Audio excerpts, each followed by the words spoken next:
All right, moving right along, guys. We're now in lesson 8.2. We're going to be solving two-step equations. It's going to be very similar to the step we just did with lesson 8.1.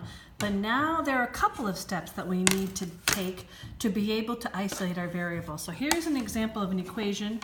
Oh boy, it's going to slide on me. Hang on, let's see. Saying my tricks of the trade. All right, we're going to do that to prop it up. Here's an example of an equation that would require a couple of steps to solve it. So we might have 1/3 w plus 3 equals 9. Okay, so now not only do we have a coefficient attached to our variable, 1/3 is the coefficient, but then we have a constant, 3, is also added to this equation. So we have to do a couple of things to be able to isolate our variable. We're going to solve this equation using inverse operations, and we're going to have to do two different things.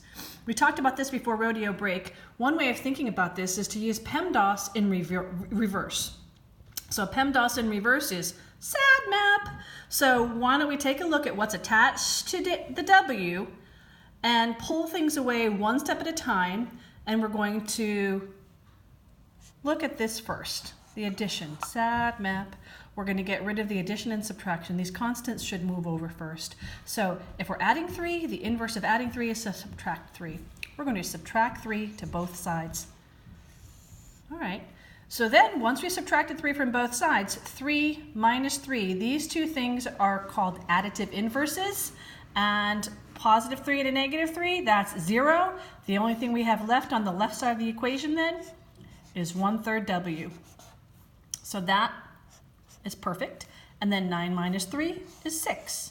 Okay, this looks a lot like the stuff we did last night for lesson 8.1. We have a rational coefficient attached to the variable. We're going to use inverse operations. Dividing by 1/3 is the same thing as multiplying by the reciprocal 3/1. So if we multiply by 3 on this side, we're going to multiply by 3 on this side. 3/1 times 1/3, we get just w. W equals 18. Don't forget, we should check our answer. So is it true, whoa, my whiteboard's sliding around. Is it true that 1/3 of 18 plus 3, does that, oops, running out of space, does that equal 9? Okay, 1/3 of 18 is 6. 6 plus 3 equals 9. It checks out. Sweet. The answer is W equals 18.